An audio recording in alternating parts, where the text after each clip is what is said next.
Celui qui pèse les cœurs, c'est l'Éternel. Proverbe chapitre 21, verset 2. Les Hébreux considéraient le cœur comme le siège de l'intelligence, du courage, de la compréhension, de la joie, de l'amour et des peines. La pensée moderne y voit plutôt le siège des émotions et plus particulièrement des sentiments que leur influence et leur importance situent au cœur de la personnalité. Aucun homme n'est en mesure de lire les pensées d'un cœur ni de porter sur elles un jugement de valeur. Comme élément d'appréciation, l'homme ne dispose que des actions qu'il peut constater. Mais Dieu connaît les motifs véritables qui se cachent derrière ces actions. Lui seul est en mesure de porter sur elles un jugement équitable. Et il est bon qu'il en soit ainsi. Dieu juge de la valeur d'une action à la manière d'un orfèvre qui estime la valeur d'un objet d'or ou d'argent d'après son poids. S'il choisit d'employer cette image de la balance, c'est pour insister sur le caractère de rigoureuse précision des jugements qu'il porte. Il n'a aucune idée préconçue, l'opinion publique n'a aucune influence sur lui. Il ne se laisse pas émouvoir par des alléluia retentissants. Il place tout sur la balance à la manière des hommes qui désirent connaître la valeur exacte d'un objet précieux ou d'un article qui leur semble suspect. La balance du Seigneur est équitable et juste. D'après la tradition rabbinique, le cycle du sanctuaire était considéré comme valant le double du cycle ordinaire. Le monde s'attend également à ce que ceux qui font profession de christianisme soient meilleurs que les autres. Le cycle du sanctuaire était l'étalon de poids sur lequel les autres cycles auraient dû s'aligner. La loi de l'Éternel est aujourd'hui le modèle sur lequel nous devons régler notre conduite. La balance de l'Éternel ne se dérègle jamais. Elle est toujours exacte et précise. Comment juger de la valeur du cœur de l'homme ? Premièrement, en ce qui concerne Dieu, c'est déjà fait.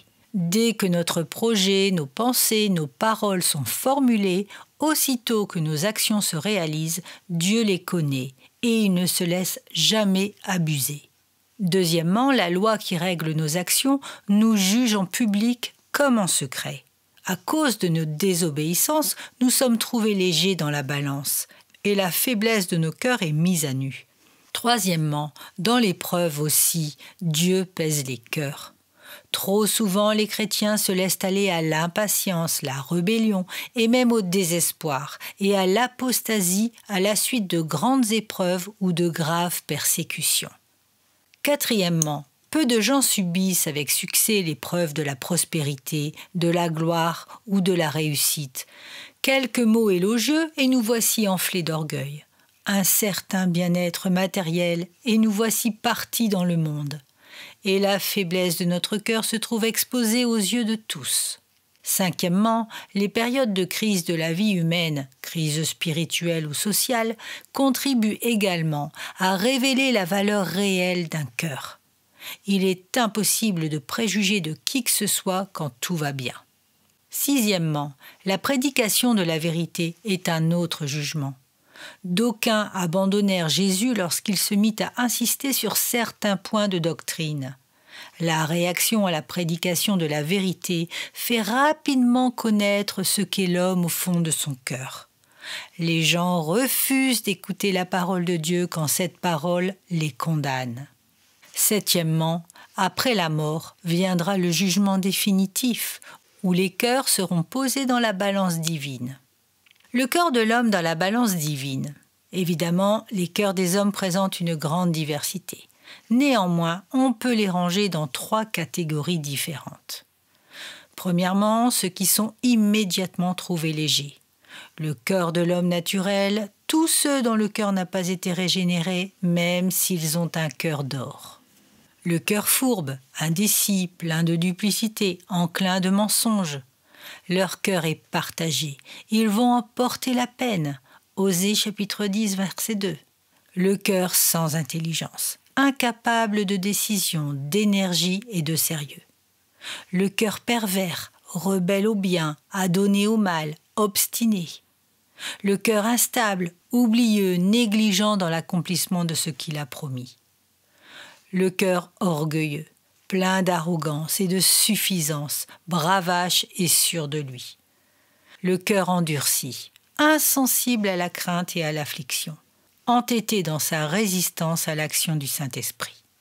Deuxièmement, ce qui réclame un examen plus attentif. Un autre cœur. Cas de Saül, dans 1 Samuel chapitre 10 verset 9, des sentiments nouveaux qui se superposent à l'ancienne nature. Un cœur humilié, c'est le cas de Akab lorsque Élie lui eut prédit sa ruine. Humilié certes, mais non pas humble de nature, ni détourné du mal. Un cœur plein d'illusions, se croyant sauvé tout en ne l'étant pas. Troisièmement, ceux qui font le poids. Le cœur tremblant, repentant, redoutant l'idée de péché. Le cœur compatissant, sensible et affectueux. Le cœur brisé, celui qui soupire après la sainteté, déplore le péché chez lui et chez les autres et s'attache à ce qui est bien. Le cœur droit, véridique, juste et sincère.